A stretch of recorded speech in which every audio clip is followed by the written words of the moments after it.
നമസ്കാരം, ആനുകാലികത്തിലേക്ക് സ്വാഗതം. നമസ്കാരം.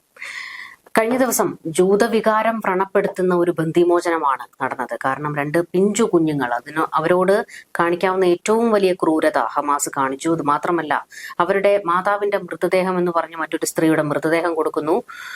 പിന്നീട് ഇസ്രയേൽ അന്ത്യശാസനം കൊടുക്കുന്നതോടുകൂടി പേടിച്ചു വിറച്ച് ഹമാസ് അവരുടെ മൃതദേഹം തന്നെ തിരികെ കൊടുക്കുന്നു. ശരിക്കും ബന്ധിമോചനം നടക്കുമ്പോഴും ഒരു ചതി കാണിക്കുകയല്ലേ? ഇതിനോട് ഇസ്രയേൽ ഇനി ഏത് തരത്തിലായിരിക്കും പ്രതികരിക്കാൻ പോകുന്നത്?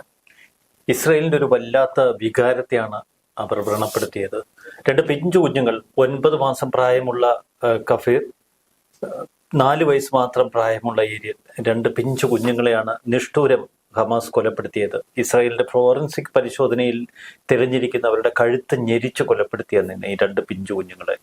അതിനുശേഷം ഇസ്രായേൽ ആക്രമണത്തിൽ കൊല്ലപ്പെട്ടു എന്ന് വരുത്താൻ അവരെ വീണ്ടും ക്രൂരമായ തലത്തിൽ ആ മൃതദേഹാവശിഷ്ടങ്ങൾ അവർ നശിപ്പിച്ചു. ഷിറി ബിബാസ് എന്ന അവരുടെ അമ്മയ്ക്കൊപ്പം അന്ത്യവിശ്രമം കൊള്ളുന്ന കുഞ്ഞുങ്ങൾ, അത് ഇസ്രായേലിന്റെ ഒരു പൊതുവികാരമാണ്. ബിബാസ് കുടുംബം, ആ കുടുംബം കൊല്ലപ്പെട്ടു. അവരെ ഒരുമിച്ച് ഒരു കല്ലറയ്ക്കുള്ളിൽ അടക്കം ചെയ്യണമെന്ന ഇസ്രായേലിന്റെ പൊതുവികാരം. അതിനെയാണ് മറ്റൊരു തലത്തിൽ അവർ ചതിക്കാൻ ശ്രമിച്ചത് ഹമാസ്. അമ്മയ്ക്ക് പകരം മറ്റൊരു സ്ത്രീയെ, അതും അവിടെ ഗാസ മുനമ്പിലെ ഒരു ശ്മശാനത്തിൽ നിന്ന് കുഴിച്ചെടുത്ത ഏതോ ഒരു അജ്ഞാത സ്ത്രീയുടെ മൃതദേഹം അവർ കൊടുത്തുവിടുന്നു.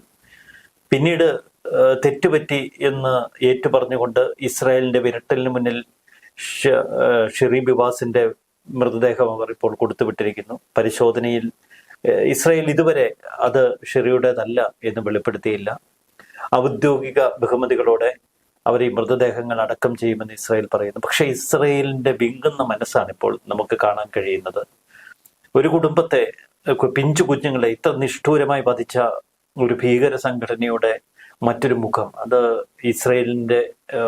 ഇസ്രായേലിനെ വീണ്ടും കോപത്തിൽ ജ്വലിപ്പിക്കുന്നു. ഇന്ന് അമേരിക്കൻ പ്രസിഡന്റ് ഡൊണാൾഡ് ട്രംപിന്റെ ഒരു പ്രസ്താവന പുറത്തിറങ്ങിയിട്ടുണ്ട്. ട്രംപ് പറഞ്ഞിരിക്കുന്നത്, നെതന്യാഹു എന്തു തീരുമാനിക്കുന്നു അതിനൊപ്പം അമേരിക്കയുണ്ട്. അടിയന്തരമായ ഒരു യുദ്ധത്തിലേക്ക് നെതന്യാഹു കടക്കാൻ ആഗ്രഹിക്കുന്നു എങ്കിൽ അതിനൊപ്പം അമേരിക്കയുണ്ട്. ഇനി അതല്ല, ബന്ധിമോചന കരാറുമായി മുന്നോട്ട് പോകാനാണ് നെതന്യാഹു ശ്രമിക്കുന്നതെങ്കിൽ അതിനൊപ്പവും അമേരിക്കയുണ്ട്. പക്ഷേ ഹമാസിനെ നരകം കാണിക്കണം എന്ന് ട്രംപ് വീണ്ടും ആവർത്തിച്ചിരിക്കുന്നു. ഏരിയലിന്റെയും ഖഫീറിന്റെയും ഈ ദാരുണ കൊലപാതകമാണ് ട്രംപിനെ ഇത്രയധികം വേദനിപ്പിച്ചിരിക്കുന്നത്. ട്രംപ് അമേരിക്കയുടെ വികാരം തന്നെയാണ് ഇപ്പോൾ പ്രകടിപ്പിക്കുന്നത്. മറുവശത്ത് ഇസ്രയേലിൽ അതിശക്തമായി വീണ്ടും യുദ്ധം പുനരാരംഭിക്കണം എന്നുള്ള ആവശ്യം ഉയർന്നു വരുന്നു. പക്ഷേ ജീവനുള്ള ബന്ധികളെ പരമാവധി ഇസ്രയേലിൽ എത്തിക്കുക എന്നൊരു ലക്ഷ്യം നെതന്യാഹുവിന് മുന്നിലുണ്ട്. ഇനി 66 ബന്ധികളാണ് ഇപ്പോഴും ഹമാസിന്റെ പക്കലുള്ളത്. അതിൽ 35 പേർ കൊല്ലപ്പെട്ടു എന്ന് നേരത്തെ തന്നെ IDF സ്ഥിരീകരിച്ചിരുന്നു. പോയിട്ട് 31 പേർ. ഇതേറെ നിർണായകമാണ്. ആദ്യം അവർ തട്ടിക്കൊണ്ടുപോയി 251 ബന്ദികളിൽ 31 പേരെ കൂടി ഇസ്രായേലിന് വീണ്ടെടുക്കേണ്ടതുണ്ട്. ഈ ഘട്ടത്തിൽ ഒരു യുദ്ധത്തിലേക്ക് പോയാൽ ഒരുപക്ഷെ വലിയ വിമർശനങ്ങൾക്ക് നെതന്യാഹു നിന്നു കൊടുക്കേണ്ടി വരും രാജ്യത്ത് ഉയരുന്ന.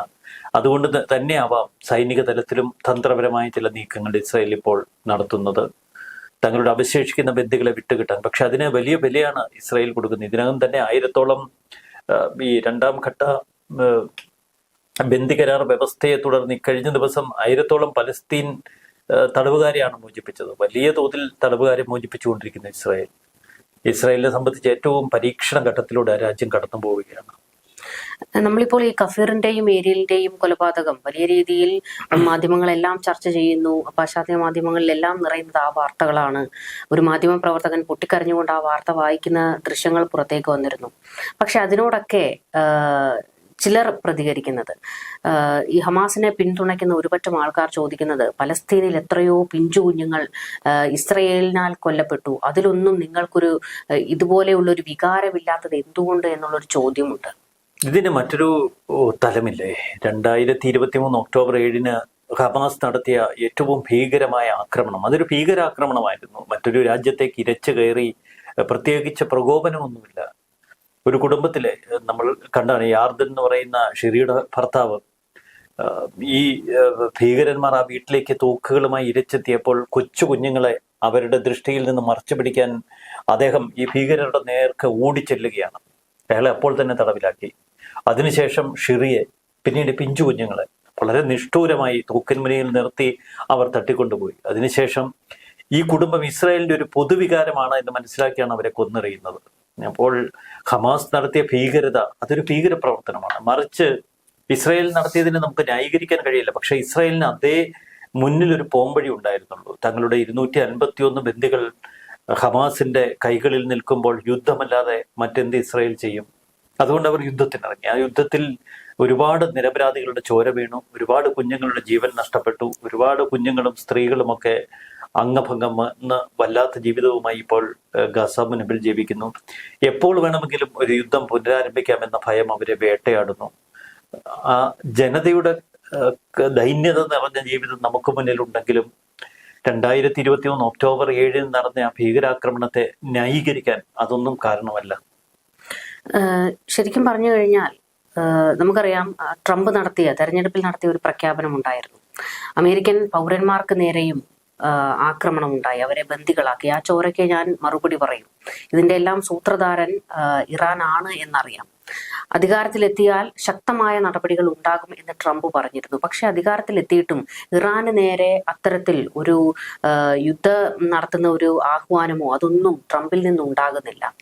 ഇറാൻ ഇപ്പൊ പതുങ്ങി നിൽക്കുകയാണ്. മറുവശത്ത് ട്രംപും ഇസ്രായേലിനോട് അനുഭാവം പുലർത്തുന്ന ഒരു നേതാവായ സ്ഥിതിക്ക് ഇസ്രായേലിനെ സംബന്ധിച്ച് അവരുടെ ഓരോ ജീവനും അവർക്ക് ഏറെ പ്രധാനപ്പെട്ടതാണ്. ഇനിയും അവശേഷിക്കുന്ന 66 ബന്ദികൾ, അവരുടെ മടങ്ങിവരവ് തന്നെയാണ് ഇസ്രായേലിന് മുഖ്യം. അതിന് ജീവനോടെയാണെങ്കിലും ജീവനില്ലാതെയാണെങ്കിലും അവരുടെ കുടുംബം അവർക്ക് വേണ്ടി കാത്തിരിക്കുകയാണ്.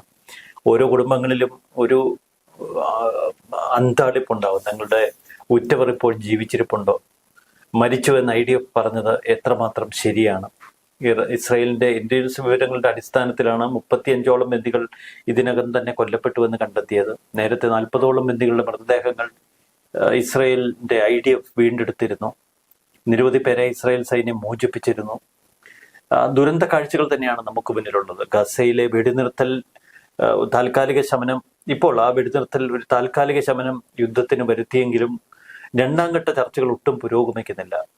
ഇപ്പോഴത്തെ രണ്ടാം ഘട്ട ചർച്ചയും പിന്നീട് മൂന്നാം ഘട്ടം, അതാണ് അന്തിമ ചർച്ച.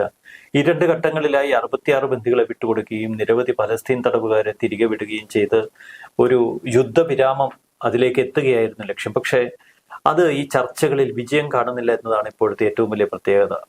ഖത്തറിൽ ചില ചർച്ചകൾ നടക്കുന്നുവെങ്കിലും അതൊന്നും അത്ര കണ്ട് വിജയിക്കുന്നില്ല. ഇസ്രായേൽ ഇതുവരെ പ്രതിനിധി സംഘത്തെ അയച്ചിട്ടില്ല. ഈ ചർച്ചകളിൽ അമേരിക്ക ഇപ്പോൾ മുൻപ് പ്രകടിപ്പിച്ചിരുന്ന താല്പര്യം ട്രംപ് പുലർത്തുന്നില്ല. ട്രംപ് പറയുന്നത് നിങ്ങൾ മുഴുവൻ ബന്ദികളെയും വിട്ടയക്കുക, ഇല്ലെങ്കിൽ ഹമാസിനെ അങ്ങ് നിരത്തിയേക്കുക. ഇത്തരത്തിലുള്ള ഉത്തരവുകളാണ് ട്രംപ് തുടർച്ചയായി നൽകുന്നത്. നമുക്കറിയാം, ഇസ്രയേൽ വലിയ വില കൊടുക്കേണ്ടി വന്നിട്ടുണ്ട് ഈ യുദ്ധം തുടങ്ങിയത് മുതൽ തന്നെ. എങ്കിലും ഇസ്രയേലിന് പോലും ശക്തമായ മറുപടി കൊടുക്കാൻ, ഇറാനോട് ഒരു മറുപടി കൊടുക്കാൻ ഇസ്രയേലിന് ഇപ്പോഴും കഴിയാത്തൊരു സാഹചര്യം. ബന്ദികളെ വെച്ച് വിലപേശുന്നതായിരിക്കാം. ഹമാസിനെ സംബന്ധിച്ചിടത്തോളം അവരുടെ ഏറ്റവും വലിയ ആവശ്യം യഹ്യ സിൻവറിന്റെ ബോഡി വിട്ടുകിട്ടുക എന്നുള്ളതാണ്. അത് ഇതുവരെ വിട്ടുകിട്ടിയിട്ടില്ല. അതിനുവേണ്ടിയാണോ ഈ ബന്ദി മോചനത്തിൽ ഇതുപോലെയുള്ള ചതികൾ അരങ്ങേറുന്നത് എന്ന് നമുക്ക് പറയുക. കാരണം ഇസ്രായേൽ ഇറാനെ പൂർണ്ണമായും തോൽപ്പിച്ചു കളഞ്ഞു. ഹിസ്ബുള്ളയെ അവർ നാമാവശേഷമാക്കി. ഹമാസിന്റെ ശക്തി പൂർണ്ണമായും ക്ഷയിച്ചു. ഹൂതികൾ തോക്കെടുക്കാൻ കഴിയാത്തത്ര ഭയപ്പെട്ടു നിൽക്കുന്നു. ഇറാൻ അനുകൂല ഭീകര സംഘടനകൾ അവർ ഇപ്പോൾ ഇറാഖ് മണ്ണിൽ നിന്ന് യാതൊരുവിധ ആക്രമണത്തിനും മുതിരുന്നില്ല. മേഖലയിലെ പ്രോക്സികളെ മുഴുവൻ വീഴിക്കാൻ ഇസ്രായേലിന് കഴിഞ്ഞിട്ടുണ്ട്. ഇറാനെ ഭയപ്പെടുത്തി നിർത്താനും കഴിഞ്ഞിട്ടുണ്ട്. ഇറാന് ലോകത്തെ വെല്ലുവിളിക്കുന്ന തലത്തിൽ തങ്ങളുടെ ആണവായുധങ്ങൾ ഒരുക്കാനുള്ള സാഹചര്യമൊന്നും ഇപ്പോഴില്ല. കാരണം അമേരിക്കൻ പ്രസിഡന്റ് ട്രംപ് വെല്ലുവിളിച്ച് നിൽക്കുന്നു. അതിൽ ഇസ്രായേലിന്റെ പരിപൂർണ സഹകരണം വാഗ്ദാനം ചെയ്ത് നെതന്യാഹു നിൽക്കുന്നു. മുൻപ് നെതന്യാഹു രാജ്യത്ത് രാഷ്ട്രീയമായി ദുർബലനായിരുന്നു. തീവ്ര വലതുപക്ഷത്തിന്റെ പല ഡിക്റ്റേഷനുകളും അതിന് നിന്നു കൊടുക്കേണ്ടി വന്നിട്ടുണ്ട് നെതന്യാഹുവിന്. പക്ഷെ ഇപ്പോൾ ചിത്രം മാറി. നെതന്യാഹുവിനെ സംബന്ധിച്ച് ഹിസ്ബുള്ളയെ വെടിനിർത്തലിന് സമ്മർദ്ദത്തിലാഴ്ത്തിയ യുദ്ധം, അതിനുശേഷം ഹമാസിന് നേർക്ക് നടത്തിയ അതിശക്തമായ ആക്രമണം, പിന്നീട് വെടിനിർത്തൽ കരാർ, ഇതൊക്കെ നെതന്യാഹുവിന് വലിയ ശക്തി പകർന്നു. ഏറ്റവും ഒടുവിൽ ട്രംപിന്റെ പിന്തുണ. ഇതോടെയാണ് നെതന്യാഹു മറ്റൊരു തലത്തിലേക്ക് ഇസ്രായേലിൽ വന്നത്. തീവ്ര വലതുപക്ഷ കക്ഷികൾ വെടിനിർത്തൽ കരാറിനെതിരെ ശക്തമായി നിലകൊണ്ടുവെങ്കിലും ഇപ്പോൾ അവർ വലിയ കോലാഹലമൊന്നും ഉണ്ടാക്കുന്നില്ല. കാരണം നെതന്യാഹു അവരെയൊക്കെ പറഞ്ഞ് മനസ്സിലാക്കിയിരിക്കുന്നു പരമാവധി ആളുകളെ ജീവനോടെ നമുക്ക് ഇസ്രായേലിൽ തിരികെ എത്തിക്കാം. പക്ഷെ ആത്യന്തികമായി ഹമാസിനെ പൂർണ്ണമായും ഗസ മുനമ്പിൽ നിന്ന് തുരത്തുക എന്ന നയത്തിൽ ഒരു വെള്ളവും ചേർക്കില്ലെന്ന് നെതന്യാഹു. മറ്റൊരു കാര്യം ചോദിക്കാനുള്ളത്, നമുക്ക് ഗാസ വിഷയത്തിൽ, അതായത് അവിടെ ഞാൻ തീരുമാനിക്കുന്നത് എന്താണോ അത് നടപ്പാകുമെന്നാണ് ട്രംപ് പറഞ്ഞിരിക്കുന്നത്. അതായത് അതിനെ ഒരു തീരദേശ സുഖവാസ കേന്ദ്രമാക്കി ഒരു ടൗൺഷിപ്പ് ആക്കി മാറ്റാനുള്ള പദ്ധതികൾ തയ്യാറായി കഴിഞ്ഞിരിക്കുന്നു. അതിന്റെ ചിത്രങ്ങൾ പുറത്തു വന്നിരുന്നു. പക്ഷേ അറബ് രാജ്യങ്ങൾ ഇതിനോട് ഇപ്പോഴും എതിർപ്പ് പ്രകടിപ്പിച്ച് നിൽക്കുമ്പോൾ ഇത് സാധ്യമാക്കാൻ ട്രംപിന് എത്രത്തോളം കഴിയുമെന്നുള്ളൊരു ചോദ്യമുണ്ട്. അക്കാര്യത്തിൽ വലിയ എതിർപ്പുകൾ ഇപ്പൊ അറബ് രാജ്യങ്ങൾ പ്രകടിപ്പിക്കുന്നില്ല. കഴിഞ്ഞ ദിവസം അറബ് രാജ്യങ്ങളുടെ ഒരു ലീഗ്, അറബ് ലീഗ്, അതിൽ ഈ വിഷയം ചർച്ച വന്നുവെങ്കിലും രാജ്യങ്ങൾ കട്ടക്ക് നിലപാടെടുക്കുന്നില്ല. ഈ പലസ്തീനികൾക്ക് അഭയം കൊടുക്കുന്നതിൽ മാത്രമാണ് ഇപ്പോൾ അറബ് രാജ്യങ്ങളിൽ ആശയക്കുഴപ്പം. കാരണം പിന്നീട് ആ രാജ്യങ്ങളിൽ അവർ പ്രശ്നം ഉണ്ടാക്കുമെന്ന ഭയം. പണ്ട് ലെബനൻ വലിയ തോതിൽ പലസ്തീനികൾക്ക് അഭയം കൊടുത്തിരുന്ന ഒരു കാലഘട്ടം. ഇസ്രായേലിനെ ഭയപ്പെട്ട് ധാരാളം പലസ്തീനികൾ അന്ന് ലെബനിൽ അഭയം പ്രാപിച്ചിരുന്നു. പിന്നീട് പലസ്തീൻ ലിബറേഷൻ ഓർഗനൈസേഷന്റെ തട്ടകം നമ്മൾ ലെബനനിൽ കണ്ടു. പിന്നീട് ലെബനന്റെ തകർച്ചയുടെ തുടക്കം, ആഭ്യന്തര യുദ്ധത്തിന്റെ കാരണം ഇതൊക്കെ ഈ പലസ്തീൻ ലിബറേഷൻ ഓർഗനൈസേഷന്റെ പ്രവർത്തനങ്ങളായിരുന്നു. അന്ന് ഹമാസ് ആയിരുന്നില്ല. പക്ഷേ അവിടെ ഭീകരത വിതച്ചത് ഗാസ മുനമ്പിൽ നിന്ന് പോയി പലസ്തീനികളാണ് എന്ന് ലോകം പിന്നീട് തിരിച്ചറിഞ്ഞു. സമാനമായ ചില സാഹചര്യം ഈജിപ്തിനും ഉണ്ടായി. ബ്രദർഹുഡ് ശക്തിപ്പെട്ടതും ഈജിപ്ഷ്യൻ ഭരണാധികാരികൾക്കെതിരെ ചില മൂവ്മെന്റുകൾക്ക് ശ്രമങ്ങൾ നടത്തിയതുമൊക്കെ പലസ്തീനികളായിരുന്നു. ഈ ഭയം ഈജിപ്തിനെയും തൊട്ടപ്പുറത്ത് ജോർദാനെയും ഒക്കെ വല്ലാതെ ബാധിച്ചിരിക്കുന്നു. ജോർദാൻ പൂർണ്ണമായും അമേരിക്കൻ സഖ്യത്തിലുള്ള രാജ്യമാണ്. ട്രംപ് പറയുന്നതിനപ്പുറം ജോർദാന് മറ്റൊരു വ്യവസ്ഥയില്ല ഒന്നിലും. ഈജിപ്തിനും സമാനമായ സാഹചര്യമാണ്. ഈജിപ്ത് ഇസ്രായേലിനെ ഭയന്നാണ് നിൽക്കുന്നത്. കാരണം അമേരിക്കയുടെ പിന്തുണയാണ് ഈജിപ്തിനെ ഏറ്റവും കൂടുതൽ കരുത്തുള്ളതാക്കുന്നത്. ഇപ്പൊ ഈജിപ്തും ജോർദാനും, ഈ രണ്ട് രാജ്യങ്ങളിലേക്ക് ട്രംപ് ആവശ്യപ്പെടുന്നത് ഓരോ അറബ് രാജ്യവും ഒരു 5 ലക്ഷം പലസ്തീനികളെ സ്വീകരിച്ചാൽ മതി. ആകെ 2.3 ദശലക്ഷം 23 ലക്ഷം പലസ്തീനികളുണ്ട്. അപ്പൊ 5 ലക്ഷം വീതം ചില രാജ്യങ്ങളിലേക്ക് അയച്ചുകൊണ്ട് ഒരു കുടിയേറ്റ നയം പ്രോത്സാഹിപ്പിച്ച് അവരെ അഭയാർത്ഥികളായി സ്വീകരിച്ച് പകരം പലസ്തീനിൽ വലിയൊരു പർദീസ ഒരുക്കുക, റിവേറ, ഒരു കടൽ തീര സുഖവാസ കേന്ദ്രം ഒരുക്കുക. പിന്നീട് കുഴപ്പക്കാരല്ലാത്ത പലസ്തീനികൾക്ക് അവിടെ തൊഴിൽ കൊടുക്കാം, അവരെ റീസെറ്റിൽമെന്റ് അനുവദിക്കാം. ഇതൊക്കെ ട്രംപ് പ്രഖ്യാപിക്കുന്നുണ്ട്. നല്ല ഫോർമുലയാണ് ആ തരത്തിൽ. പക്ഷെ അവരെ സംബന്ധിച്ച് തങ്ങളുടെ അസ്തിത്വം, തങ്ങൾ ജനിച്ചു വളർന്ന മണ്ണ് അത് വിട്ട് മറ്റൊരു സ്ഥലത്തേക്ക് പോവുക, അതാണ് അചിന്തനീയമായ കാര്യം. പക്ഷെ അതിലേക്ക് കാര്യങ്ങൾ എത്താനുള്ള സാഹചര്യം ഇസ്രായേൽ തന്നെ സൃഷ്ടിക്കും. ഈ ബന്ദിമോചനത്തിന് ശേഷം ബന്ദികളെ, ബാക്കിയുള്ള ഇന്നിപ്പോ 6 ബന്ദികളെ മോചിപ്പിക്കുമെന്ന്, ജീവനോടെയുള്ള 6 ബന്ദികളെ മോചിപ്പിക്കുമെന്നാണ് ഹമാസ് പറഞ്ഞിരിക്കുന്ന. 3 പേരെ ഇതിനകം തന്നെ മോചിപ്പിച്ചു. ഈ ഘട്ടത്തിന് ശേഷമുള്ള 66 പേരിൽ 31 പേർ ജീവനോടെ ഉണ്ടോ? അതാണ് ഏറ്റവും വലിയ ചോദ്യം. ആ 31 പേർ ജീവനോടെ ഇല്ല എങ്കിൽ ഇസ്രയേൽ വളരെ ഭയാനകമായ തലത്തിൽ ഹമാസിന് നേർക്ക് ആക്രമണങ്ങൾ തുടരും. ഈ 66 പേരിൽ ആരുടെയെങ്കിലും ഒരു മൃതദേഹം വിട്ടുകിട്ടിയില്ല എങ്കിൽ മറ്റൊരു തലത്തിൽ ഹമാസിനെ ചാരമാക്കാൻ ഇസ്രായേൽ പുറപ്പെടും. അവിടെ അമേരിക്കൻ പ്രസിഡന്റ് ട്രംപിന്റെ പൂർണ്ണ പിന്തുണ ഉണ്ടാകും. പലസ്തീനികളെ സംബന്ധിച്ച് പിന്നീട് അവിടെ നിൽക്കുക പോലും അത്ര എളുപ്പമല്ല. അത്രയേറെ ഭയപ്പെടുത്തുന്ന ദിനങ്ങളാവും അവരുടെ മുന്നിലുള്ളത്.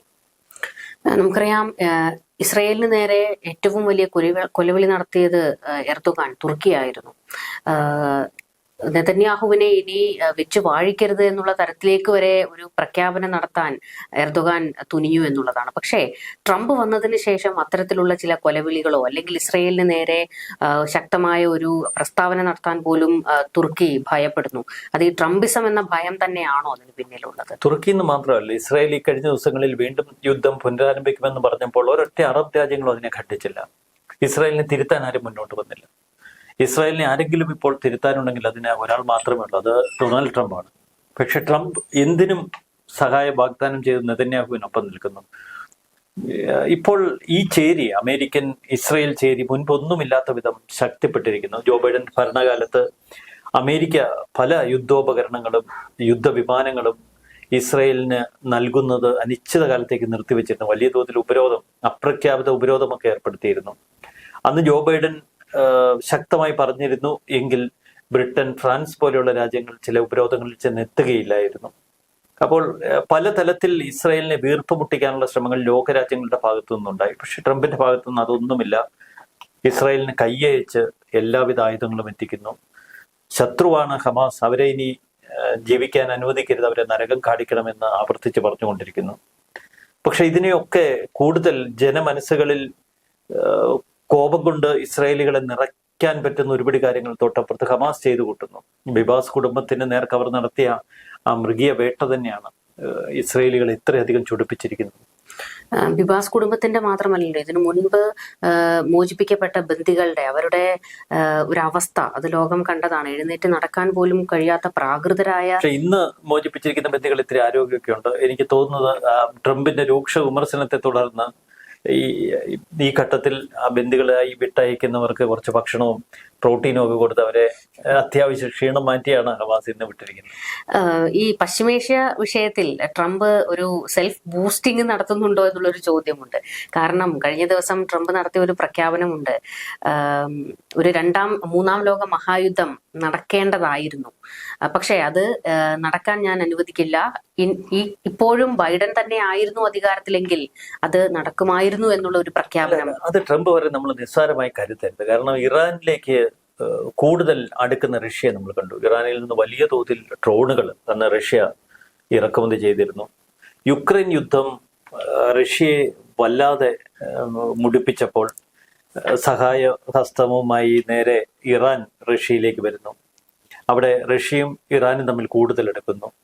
ഇതിനിടയിൽ മറ്റു ചില ശാക്തിക ചർച്ചകൾ നമ്മൾ കണ്ടു. ഇറാൻ വഴി ചൈനയിലേക്ക് ചില പാലമിടുന്നു, ഇറാന്റെ പ്രോക്സികളെയൊക്കെ ഉണർത്തുന്നു. ഇത്തരത്തിൽ റഷ്യ, ഇറാൻ, ചൈനയുടെ ഒരു സഹായം, ഉത്തര കൊറിയ, ഈ ഏകാധിപതികളൊക്കെ ഒരുമിച്ചാൽ അതൊരു ചേരിയായി രൂപാന്തരപ്പെടുമെന്നും മറുചേരി പക്ഷെ ദുർബലമാണ് ഇപ്പോൾ. ഈ കാര്യം ട്രംപിന് വ്യക്തമായി. യൂറോപ്യൻ രാജ്യങ്ങൾ പഴയതുപോലെ ശക്തരല്ല, അവരിൽ ഐക്യബോധമില്ല. അപ്പോൾ മുഴുവൻ ഉത്തരവാദിത്വവും അമേരിക്കയുടെ തലയിൽ വരും.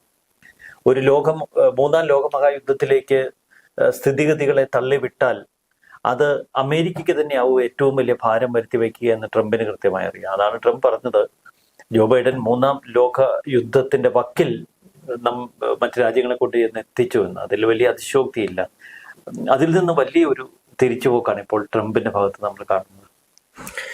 ഇറാന്റെ കാര്യത്തിൽ ഇപ്പോഴും കൃത്യമായി പറഞ്ഞു കഴിഞ്ഞാൽ ആണവ കരാറിൽ വീർപ്പ് മുട്ടിക്കഴിയുന്ന ഒരു ഇറാനെ നമ്മൾ കണ്ടു. ഉപരോധങ്ങൾ, അമേരിക്കയുടെ ഉപരോധങ്ങൾ വരിഞ്ഞു മുറുക്കുന്ന ഒരു ഇറാനെ നമ്മൾ കണ്ടു.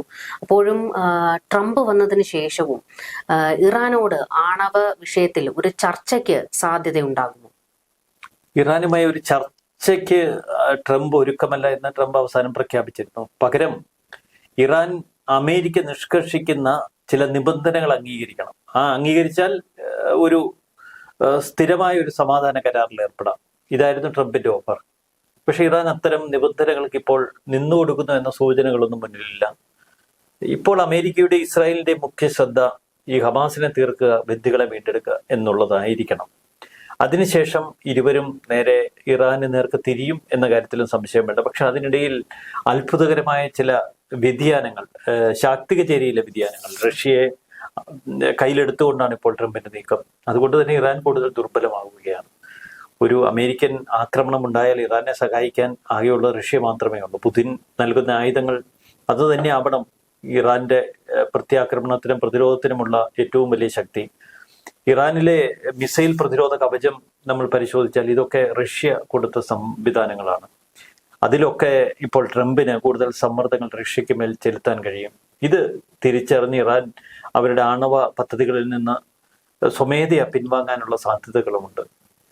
ഈ ഹമാസ് വിഷയത്തിലേക്ക് വരികയാണെങ്കിൽ ജനുവരിയിൽ പുതിയ തലവനെ പ്രഖ്യാപിക്കും എന്നുള്ള വലിയ വെല്ലുവിളികളൊക്കെ നടത്തിയ ഹമാസ്, പ്രത്യേകിച്ച് മുഹമ്മദ് സിൻവാർ, അതായത് യഹിയ സിൻവറിന്റെ സഹോദരൻ തലപ്പത്തേക്ക് വരും എന്ന് ഒരു കൂട്ടർ വലിയ രീതിയിൽ ആഘോഷത്തോടെ കൊണ്ടാടിയ കുറച്ച് നിമിഷങ്ങൾ.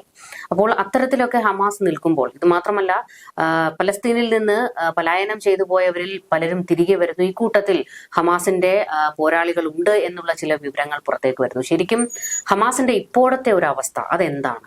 ഹമാസ് പൂർണ്ണമായും ഗാസ മുനമ്പിൽ നിന്ന് അപ്രത്യക്ഷമായിട്ടില്ലെന്ന് തെളിയിക്കുന്നതാണ് ഈ ബന്ദിമോചനം. ഓരോ ബന്ദിമോചനം നടക്കുമ്പോഴും മുഖം മറച്ച് ഹമാസ് പോരാളികൾ അവിടെ കൂട്ടത്തോടെ എത്തുന്നതും ഈ ഇവരെ വിട്ടയക്കുന്നതുമൊക്കെ നമുക്ക് കാണാൻ കഴിയും, ദൃശ്യങ്ങളിൽ കാണാം. വലിയ നൂറുകണക്കിന് ഹമാസുകാർ അവിടെ തടിച്ചുകൂടുന്നുണ്ട്. പക്ഷെ അത്രയെങ്കിലും ചെയ്തില്ല എങ്കിൽ ഹമാസ് എന്നൊരു സംവിധാനം പൂർണ്ണമായും ഗസ മുനമ്പിൽ നിന്ന് അപ്രത്യക്ഷമായി എന്ന് ഇസ്രായേൽ മാത്രമല്ല ലോകം കണക്കൂട്ടും. പക്ഷെ ഇവിടെ ഏറ്റവും അതിശയകരമായ ഒരു കാര്യമുണ്ട്. ഇത്രയധികം രഹസ്യാന്വേഷണ സംവിധാനങ്ങളും മൊസാദും ഒക്കെ ഉണ്ടായിട്ടും ഈ ബന്ദികളെ ഏതോ അജ്ഞാത കേന്ദ്രങ്ങളിൽ നിന്ന് കൊണ്ടുവരുന്ന ഹമാസ് പിന്നീട് അവരെ പരസ്യമായി പ്രദർശിപ്പിച്ചുകൊണ്ട് റെഡ് ക്രോസിന് കൈമാറുന്നു, റെഡ് ക്രോസ് IDF-ന് കൈമാറുന്നു. അപ്പോൾ പൂർണ്ണമായും ഗസ മുനമ്പിൽ നിന്ന് അവർ അപ്രത്യക്ഷമായിട്ടില്ല, അവരെ പൂർണ്ണമായി ഉന്മൂലനം ചെയ്യാൻ ഇതുവരെ ഇസ്രായേലിന് കഴിഞ്ഞിട്ടില്ല എന്നുള്ള ഒരു യാഥാർത്ഥ്യം മുന്നിൽ നിൽക്കുന്നുണ്ട്. അതിന് മുഖ്യ കാരണം ഇസ്രായേലിന്റെ ബന്ദികൾ തന്നെയാണ്. 3 ദശാബ്ദങ്ങൾക്ക് മുൻപ് ഹമാസ് പിടികൂടിയ 3 ബന്ദികളടക്കം ഇവരൊക്കെ ഹമാസിന്റെ ആ പ്രത്യാക്രമണത്തിന് അല്ലെങ്കിൽ പ്രതിരോധത്തിന്റെ കവചങ്ങളായി നിർത്തിയിരിക്കുകയാണ്. അപ്പൊ ഇസ്രായേലിന് പരിമിതി ഉണ്ടായിരുന്നു. വലിയ ആക്രമണങ്ങൾ, കനത്ത ആക്രമണങ്ങൾ, ഭൂഗർഭാറകളൊക്കെ നശിപ്പിക്കുന്നത്. കൃത്യമായ പരിശോധനയ്ക്ക് ശേഷം അവിടെ തങ്ങളുടെ ബന്ദികളില്ല, അവിടെ തങ്ങളുടെ പൗരന്മാരെ ബന്ദികളാക്കിയിട്ടില്ല എന്ന് പൂർണ്ണ ബോധ്യം വന്നതിന് ശേഷമായിരുന്നു ഇസ്രായേൽ പല ആക്രമണങ്ങളും നടത്തിയത്.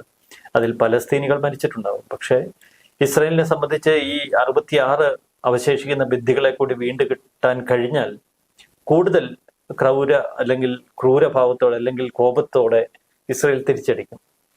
നമുക്കറിയാം ഈ ഇപ്പോൾ ഗാസയിലുള്ളതിനേക്കാൾ ഹമാസിനെ വാഴ്ത്തുപാട്ട് ഉള്ള അല്ലെങ്കിൽ ഹമാസിന്റെ ഫാൻസ് ഉള്ള അതിനേക്കാളൊക്കെ കൂടുതൽ ഇങ്ങ് കേരളത്തിലാണോ എന്നുള്ള ചില ചോദ്യങ്ങളുണ്ട്. കാരണം കഴിഞ്ഞ ദിവസം തൃത്താല ദേശോത്സവം നടന്നിരുന്നു. അപ്പോൾ അവിടെ ഹമാസിന്റെ നേതാക്കൾ യഹ്യ സിൻവർ, അതുപോലെ തന്നെ ഹിസ്ബുള്ള തലവൻ ഹസൻ നസറുള്ള, ഇവരുടെയൊക്കെ ചിത്രങ്ങളൊക്കെ ആനപ്പുറത്ത് എഴുന്നള്ളിക്കുന്ന ഒരു കൂട്ടരെ നമ്മൾ കണ്ടു. ആ പരിപാടിയിൽ ഒരു മന്ത്രി പങ്കെടുത്തിരുന്നു, കോൺഗ്രസിന്റെ VT ബൽറാം പങ്കെടുത്തിരുന്നു.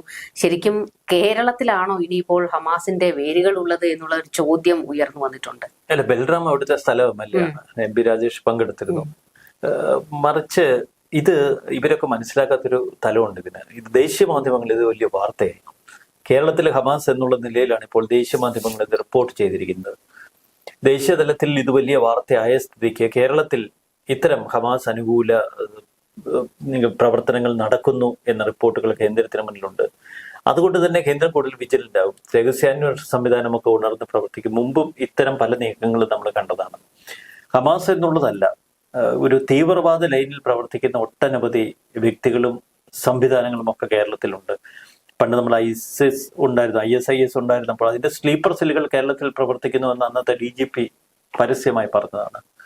പിന്നീട് ഹമാസ് അനുകൂല പ്രകടനങ്ങളും പലസ്തീൻ അനുകൂലമാണെങ്കിലും ഫലത്തിൽ ഹമാസ് അനുകൂലമാണ്. കാരണം ഹമാസ് നേതാക്കളുടെ ചിത്രങ്ങൾ ഉയർത്തിപ്പിടിച്ച് ഇന്നലെ ദേശോത്സവത്തിൽ കൊച്ചുകുട്ടികൾ വരെ ഹമാസ് നേതാക്കളുടെ ചിത്രങ്ങൾ പിടിച്ച് വഴിയരികിലേക്ക് നിൽക്കുന്നു. ഇതൊക്കെ ദേശീയ മാധ്യമങ്ങൾ, ദേശീയ ചാനലുകളൊക്കെ വലിയ വാർത്തയാക്കിയതാണ്. അപ്പൊ അതില് കേരളത്തിന്റെ ഒരു മുഖം മാറിപ്പോകുന്നു എന്ന് ഇവർ മനസ്സിലാക്കുന്നില്ല. ഒരു വിഭാഗത്തെ പ്രകോപിപ്പിക്കുമ്പോൾ മറുവിഭാഗം ഇസ്രായേലിനെ പുകഴ്ത്തിക്കൊണ്ട് തെരുവിലേക്ക് ഇറങ്ങിയാൽ കേരളത്തിലെ വലിയൊരു ചേരിതിരിവായി പോകും. ഇതൊക്കെ മതവികാരം ഉണർത്താൻ ഇടവരും. അതിലൊക്കെ സൂക്ഷ്മത പുലർത്തുന്നത് ഓരോ രാഷ്ട്രീയ പാർട്ടികൾക്കും ഭരണകൂടത്തിനും നല്ലതാണ്. അത് മാത്രമേ നമുക്ക് പറയാൻ കഴിയൂ. ഇതില് മറ്റൊരു വസ്തുത, മുഖ്യധാരാ മാധ്യമങ്ങൾ ഇതിൽ അങ്ങോട്ട് ആ വശത്തേക്ക് അധികം നോക്കിയതേ ഇല്ല. നാണക്കേട് കൊണ്ടാണോ അതോ ഒരു വിഭാഗത്തെ പ്രീണിപ്പിക്കാനുള്ള ഒരു നീക്കമാണോ എന്ന് ഒരു ചോദ്യം. അല്ല, പല തുറന്നെഴുത്തുകളും തുറന്നു പറച്ചിലുകൾക്കും നമ്മുടെ മുഖ്യധാരാ മാധ്യമങ്ങൾക്ക് പലവിധ തടസ്സങ്ങളുണ്ട്, പലവിധ കാണാച്ചരടുകളുണ്ട്. കാരണം അത് വലിയൊരു വിഭാഗം അവർക്കെതിരാകുമോ എന്ന ഭയമാണ്. അപ്പോൾ മുഖ്യധാര എന്ന് പറയുന്നതിൽ അർത്ഥമില്ല, കാരണം ഇതെല്ലാം കച്ചവടമല്ലേ. നമുക്ക് വീണ്ടും ഗാസയിലേക്ക് തന്നെ വരികയാണെങ്കിൽ ഈ ബന്ദിമോചനമെല്ലാം കഴിഞ്ഞു കഴിയുമ്പോൾ കണക്കുകൾ വീട്ടാൻ ഇനിയും ഇസ്രയേലിന് ബാക്കിയുണ്ട്. കാരണം പക്ഷെ പൂർണ്ണമായ ബന്ദിമോചനത്തിന് ശേഷം ഒരു യുദ്ധത്തിലേക്ക് മടങ്ങാൻ ഒരു പക്ഷേ ഇസ്രയേലിന് കഴിയില്ല. കാരണം ബന്ദികളെ മുഴുവൻ വിട്ടുകൊടുക്കുക എന്ന് പറയുന്നത് ഹമാസിനെ സംബന്ധിച്ച് പിന്നീട് ആത്മഹത്യാപരമായ ഒരു നീക്കമാണ്. അതുകൊണ്ട് ഈ ബന്ദിമോചനം പൂർണ്ണമായി വിജയിക്കുന്നു എങ്കിൽ അതൊരു വലിയ സംഭവമായിരിക്കും. മറുവശത്ത് അതിൻ്റെ അനുരണനങ്ങൾ ഓരോ ദിവസവും എന്തൊക്കെ തലത്തിലേക്ക് വ്യാപിക്കുമെന്ന് പറയുക വയ്യ. ഒരു യുദ്ധം അത് വീണ്ടും ആ മേഖലയിൽ ഒരു അനിവാര്യതയാണ്.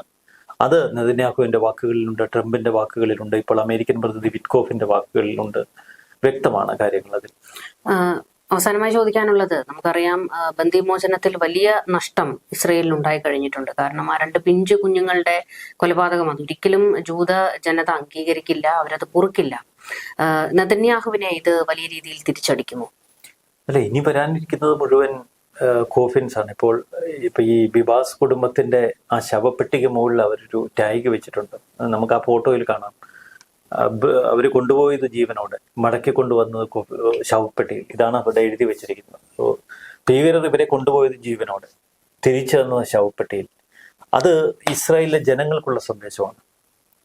ഇനിയുള്ള 35 ബന്ദികൾ, മരണപ്പെട്ട ബന്ദികളുടെ ശവമഞ്ചം അല്ലെങ്കിൽ ആ ശവപ്പെട്ടികൾ ഇസ്രായേലിലേക്ക് എത്തുമ്പോൾ അവരുടെ വികാരം അവർക്ക് നിയന്ത്രിക്കാൻ കഴിയില്ല. 35 ഉള്ളൂ എങ്കിൽ അതിനേക്കാൾ മരിച്ചവരുടെ എണ്ണം, ശവപ്പെട്ടികളുടെ എണ്ണം കൂടുമെന്നാണ് പൊതുവെ ലോകം പറയുന്നത്.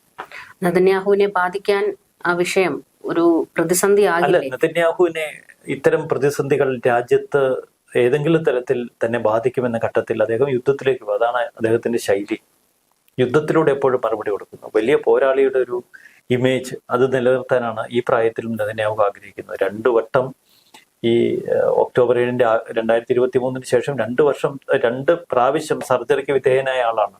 കടുത്ത സർജറികൾ, ഒരുപാട് ആരോഗ്യ പ്രശ്നങ്ങളുണ്ട്. എന്നിട്ടും നെതന്യാഹുവിന്റെ ഒരു യുദ്ധവീര്യം, അതാണ് മറുതലത്തിൽ നമ്മൾ കാണേണ്ടത്. എന്തായാലും ലോകം ജൂതവികാരം വ്രണപ്പെട്ടു. ലോകത്തിന് തന്നെ കണ്ണീരിൽ ആഴ്ത്തിക്കൊണ്ടുള്ള ബന്ദിമോചനം കഴിഞ്ഞ ദിവസം നമ്മൾ പറഞ്ഞ പോലെ കഴിഞ്ഞിരിക്കുന്നത്. ഇനിയും നിരവധി പേർ അവരുടെ ഹമാസിന്റെ കൈകളിലുണ്ട്. ജീവനോടെയാണോ അല്ലാതെയാണോ അത് തിരികെ കിട്ടാൻ പോകുന്നത് എന്നുള്ള ഒരു ആശങ്ക ഇസ്രയേലിനുണ്ട്. എന്തായാലും മറുപടി അത് കൃത്യമായി തന്നെ ഇസ്രയേൽ കൊടുക്കും എന്നുള്ളത് വ്യക്തമാണ്. നമുക്ക് കൂടുതൽ ചർച്ചകളുമായി കാണാം. നമസ്കാരം. നന്ദി, നമസ്കാരം.